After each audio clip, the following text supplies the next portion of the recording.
नीरज ने अपना भाला 36 डिग्री पर क्यों फेंका और अरशद नदीम ने 31 डिग्री पर। लेकिन किताब कहती है ये एंगल तो 45 डिग्री होना चाहिए। तो चलिए जानते हैं इसके पीछे की साइंस। बुक में जिस प्रोजेक्टाइल का जिक्र होता है उसकी रिलीजिंग हाइट और लैंडिंग हाइट सेम होती है, लेकिन असली मैदान में कहानी अलग होती है। एथलीट जेवलिन को अपने शोल्डर लेवल से रिलीज करता है, यानी रिलीजिंग पॉइंट हायर और लैंडिंग पॉइंट लोअर। ऐसे में अगर जेवलिन का लॉन्च एंगल कम रखा जाए तो वह ज्यादा दूरी तय करता है, क्योंकि यदि जेवलिन थ्रोअर 45 डिग्री पर थ्रो करता है तो उसकी स्पीड इतनी कम हो जाएगी कि जैवलिन की दूरी बढ़ने की बजाय कम हो जाएगी।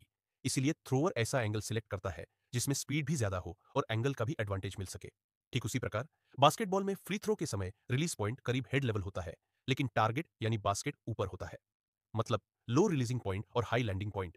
ऐसी सिचुएशन में जरूरी है बड़ा एंगल, लगभग 50 डिग्री से 55 डिग्री तक। इससे बॉल को एक्स्ट्रा हाइट मिलती है और फ्लाइट टाइम बढ़ जाता है, जिससे बॉल बास्केट में सॉफ्टली लैंड हो पाती है। अब फुटबॉल में फ्री किक के समय रिलीजिंग पॉइंट और लैंडिंग पॉइंट लगभग सेम होते हैं, यानी आइडियल प्रोजेक्टाइल सिचुएशन। इस समय मैक्सिमम रेंज के लिए एंगल लगभग 43 डिग्री से 45 डिग्री होना चाहिए।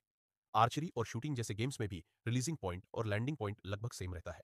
इस समय भी 45 डिग्री का कोण होता है, लेकिन अगर टारगेट बहुत दूर है तो ड्रैग और एयर रेजिस्टेंस की वजह से ऑब्जेक्ट को थोड़ा एलिवेट करके छोड़ा जाता है।